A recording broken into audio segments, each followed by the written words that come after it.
আসসালামু আলাইকুম এভরিওয়ান, কেমন আছেন সবাই? আশা করি আল্লাহ তাআলার অশেষ রহমতে সবাই খুব ভালো আছেন। আলহামদুলিল্লাহ, আমিও ভালো আছি। আজকে আমি আপনাদের সাথে শেয়ার করব আলু পুরির রেসিপি। একদম পারফেক্টভাবে কিভাবে আলু পুরি তৈরি করে দীর্ঘদিন সংরক্ষণ করে রেখে খেতে পারবেন এবং ছোটোখাটো টিপস সহ ফ্রোজেন পদ্ধতিটাও দেখিয়ে দিচ্ছি।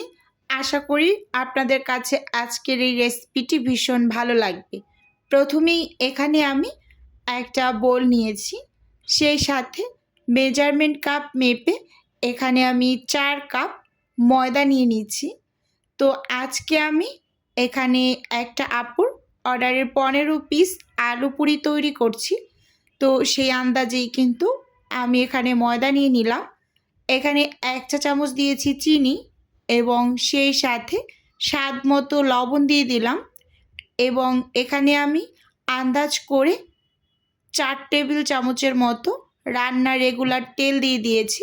মানে প্রতি কাপের জন্য 1 চা চামচ তেল দিয়েছি সহজ কথায়।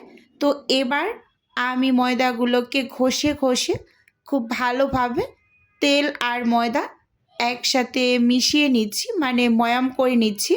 আর এই ময়াম করাটা কিন্তু খুব ভালোভাবে করে নিতে হবে পুরি তৈরি করার ক্ষেত্রে। এটা কিন্তু মোস্ট ইম্পর্টেন্ট একটা টিপস বলতে পারেন। এই যে তখন দেখবেন এরকম মুট করলে দলা পেকে যায়, ওই পর্যায়ে ভাববেন যে ভালোভাবে ময়াম করা হয়েছে, মানে পারফেক্টলি হয়েছে। এই পর্যায়ে আমি এখানে 1 মগ পানি নিয়েছি। এটা 250 ml একটা মগ। অল্প অল্প করে পানি অ্যাড করে আমি একটা ডো রেডি করে নেব। অনেকটা বেশি নরমও না বা অনেকটা বেশি আবার শক্তও না। তো এরকম টাইপের একটা ডো রেডি করে নিচ্ছি। তো এই যে দেখতেই পাচ্ছেন আমার এখানে ডোটা কিন্তু মোটামুটি পর্যায়ে রেডি হয়ে গিয়েছে। এবার আমি হাত দিয়ে একটু ভালো করে একটা গোলাকার বোলের মতো শেপ করে নিয়েছি। এটাকে এখন রেস্টে দিয়ে দেব। উপরে আমি অল্প কিছু পরিমাণ তেল দিয়ে দেব। এতে করে ময়দাটা রেস্টে রাখার পর উপরটা ড্রাই হয়ে যাবে না, খুব সফট থাকবে। এ কারণেই আসলে উপরের তেলটা দিয়ে রেস্টে দেওয়া। এই যে এখন এখানে আমি আলুর পুরটা তৈরি করে নিচ্ছি। তো ফার্স্ট টাইম এখানে আমি পেঁয়াজ ব্রেস্তা নিয়ে নিলাম কিছুটা পরিমাণ। সেই সাথে এখানে ধনিয়া পাতা নিয়েছি একটু বেশি করে। আমার কাছে যে কোনো পুরিতেই ধনিয়া পাতা বেশি ভালো লাগে। সেই সাথে একটা স্বাদে ম্যাজিক মশলা অ্যাড করে দিলাম। আপনারা চাইলে এখানে চাট মশলাটাও ব্যবহার করতে পারেন বা টালা জিরার গুঁড়াটাও ব্যবহার করতে পারেন।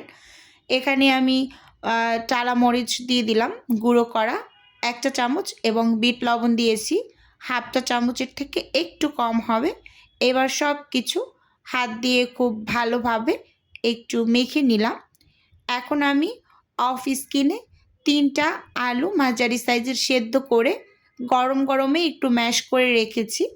তো অতটুক আবার ক্যামেরাবন্দি করিনি, মানে এটা অফ ক্যামেরাতেই করে নিয়েছি। তো এবার এই যে সব কিছু একসাথে হাত দিয়ে ভালোভাবে মেখে নিচ্ছি। ভালোভাবে লক্ষ্য রাখতে হবে আলুর ভিতরে যেন বড় টাইপের, মানে শক্ত কোনো দলা দলা অংশ না থাকে। একদম স্মুথভাবে এই আলুর ভর্তাটা করে নিতে হবে। আলু পুরি তৈরি করার সময় সব সময় একটা জিনিস মাথায় রাখবেন যে আলুর ভিতরে বড় টাইপের কোনো শক্ত অংশ যাতে না থাকে সেদিকটা। তো দেখতেই পাচ্ছেন আমি হাত দিয়ে কিন্তু খুব ভালোভাবে চটকে চটকে এই যে আলুর ভর্তাটা করে নিয়েছি। আর এই আলুর ভর্তাটা ভীষণ টেস্ট। স্বাদে ম্যাজিক মশলা অথবা চাট মশলা দিয়ে যদি বানান, আমি সবসময় ম্যাজিক মশলা দিই এরকম আর কি। যে আমি এখন ছোট ছোট বল শেপ করে নিচ্ছি। তো এখানে সবগুলোকে এই যে আমি বানিয়ে নিয়েছি, দেখতেই পাচ্ছেন। এবার এটাকে আমি একটু সাইডে রেখে ডোটাকে যে রেস্টে দিয়েছিলাম, তো সেই ডোটা দেখিয়ে দিচ্ছি কতটা পরিমাণ সফট হয়েছে। এবার হাত দিয়ে ভালোভাবে একটু মথে নেব 1 মিনিটের মতো। আচ্ছা, এবার আমি এগুলোকে ছোট ছোট করে লেচি কেটে নিচ্ছি। মেজারমেন্ট কাপের 1/4 কাপের যে কাপটা আছে ওই কাপটা দিয়ে আমি সব সময় পুরি তৈরি করার ক্ষেত্রে মেপে নেই। যেহেতু আমি অর্ডারের জন্য পুরিগুলোকে বানাই, তো সেটার একটা মেজারমেন্ট থাকতে হবে অবশ্যই। তো আমি এই কাপটা দিয়ে সবসময় মেজারমেন্ট করে পুরিগুলোকে বানিয়ে নিই। তো আপনারা বাসার জন্য তৈরি করে হাত দিয়ে ছোট, ছোট করে এরকম লেচি করে নেবেন আন্দাজ মতো। তো দেখতেই পাচ্ছেন সবগুলো লেচি এখানে করে নেওয়া হয়েছে। তো এখানে প্রায় ১৬-১৭টার মতো লেচি হয়েছে। এবার ঢাকনা দিয়ে আমি সাইডে রেখে একটা, একটা করে এখন পুরিগুলো বানিয়ে নিচ্ছি। একটা ডো নিলাম ফার্স্ট টাইম হাতে। এবার ৪-৫টা একটু ভালোভাবে লক্ষ্য করুন যে আমি পাতলা করে নিচ্ছি, মানে একটা বাটি শেপ করে নিচ্ছি আর মাঝখানটা একটু মোটা রেখেছি। এবার যে আলুর ছোট, ছোট বল করে নিয়েছিলাম, একটা বল দিয়ে এই যে হাত দিয়ে খুব ভালোভাবে আমি এই যে পুরটা ভিতরে ঢুকিয়ে তারপর খুব সুন্দরভাবে সাইডটাকে সিল করে দিচ্ছি। আর এই কাজটা কিন্তু একটু ভালোভাবে করে নিতে হবে। এই যে দেখতেই পাচ্ছেন একেবারে বলের মতো করে নিয়েছি, মানে দেখতে রসগোল্লার মতো হয়েছে অনেকটা। এভাবে করে আমি এক এক করে সবগুলোই করে নেব। তো ভিডিওর এই পর্যায়ে ছোট্ট করে নিজের বিজনেসের একটু প্রচার করছি। আপনারা তো অনেকেই জানেন যে আমার ছোট্ট একটা ফ্রোজেন আইটেমের বিজনেস আছে। যদি কেউ কোনো টাইপের ফ্রোজেন খাবার অর্ডার করতে চান বা কোনো টাইপের পিঠা অর্ডার করতে চান, তাহলে স্ক্রিনে দেওয়া হোয়াটসঅ্যাপ নাম্বারে নক দিলেই কিন্তু আমি A to Z বলে দেব। আর যদি কেউ অর্ডারটি সরাসরি কনফার্ম করতে চান, তাহলে স্ক্রিনে দেওয়া হোয়াটসঅ্যাপ নাম্বারে কল করে অর্ডারটি সরাসরি কনফার্ম করতে পারেন। শুধুমাত্র ঢাকা সিটির মাঝেই ক্যাশ অন ডেলিভারিতে প্রোডাক্ট দেওয়া হয়। তো আপনি আপনার পার্সেল হাতে পাবেন। ডেলিভারি ম্যানের কাছে পেমেন্টটা করে দেবেন অথবা আমাদের বিকাশ নাম্বারেও পেমেন্ট করে দিতে পারেন, কোনো টাইপের অসুবিধা নেই। এরকম হচ্ছে আমাদের ডেলিভারি প্রসেস, আর আমরা পাঠাও রাইডারের মাধ্যমে ডেলিভারি করে থাকি। তো যাই হোক, সবগুলোকে আমি এখানে এই যে পুর ভরে একটু রেস্টে দিয়েছি।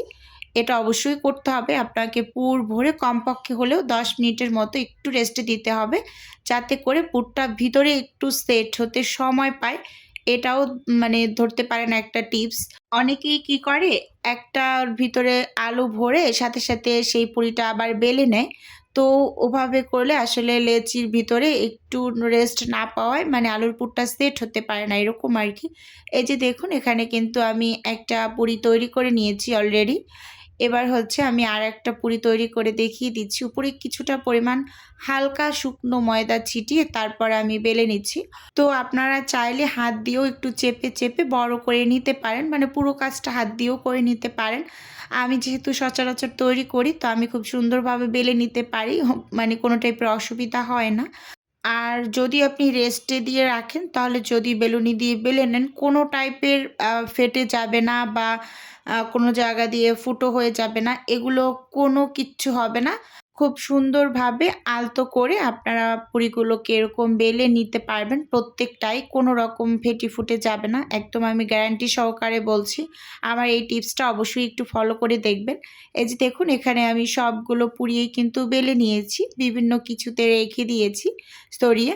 একটার সাথে একটা রেখে দিলে আবার লেগে যেতে পারে। এবার হচ্ছে বক্স করে নিচ্ছি। ফ্রোজেন পদ্ধতিটা দেখিয়ে দিচ্ছি আপনাদের। এই যে আমি বক্স নিয়েছি। আমি যেহেতু ডেলিভারি করব, তো অর্ডারের জন্য রেডি করছি। তো একসাথে বক্স করে নিচ্ছি। আপনারা বাসার জন্য যে কোনো বক্সে এভাবে করে রেখে দিতে পারেন। একটার উপর একটা পলি পেপার দিয়ে আমি দিয়ে দিচ্ছি। আর বাসার জন্য হলে আপনারা পলি যে কাগজগুলো আছে না, ছোট, ছোট করে কেটে তারপর এভাবে করে বক্সের মানে যে কোনো বক্সের ভিতরে রেখে দেবেন ডিপ ফ্রিজে। তারপর যখন ভেজে নেবেন তখন কিন্তু তেল গরম করে তেলের মাঝখানে ছেড়ে ভেজে নিলেই কিন্তু হয়ে যাবে। তো আজকের এই ভিডিওটি বন্ধুরা আপনাদের কাছে কেমন লেগেছে চাইলে অবশ্যই ছোট্ট একটা কমেন্টসের মাধ্যমে আমাদের জানাতে পারেন। তো এবার ঢাকনা লাগিয়ে আমি ডিপ ফ্রিজে রেখে দেব। আর এখানে এই খাবারগুলো আজকে আমার ডেলিভারিতে ছিল। তো এখানে ছিল কাবাব, মানে বিফ কাবাব ছিল, এটা ছিল বিফ রোল, আর এটা ছিল চিকেন রোল, আর সমোচাটা ছিল চিকেন সমোচা। সেই সাথে আমাদের স্পেশাল যে পরোটা প্রতিদিনই যায়, এটা 32 পিস ছিল। তো যাই হোক, আজকের ভিডিও বন্ধুরা এ পর্যন্তই রাখছি। দেখা হবে নতুন কোনো রেসিপিতে বা নতুন কোনো ভিডিওতে। আল্লাহ হাফেজ।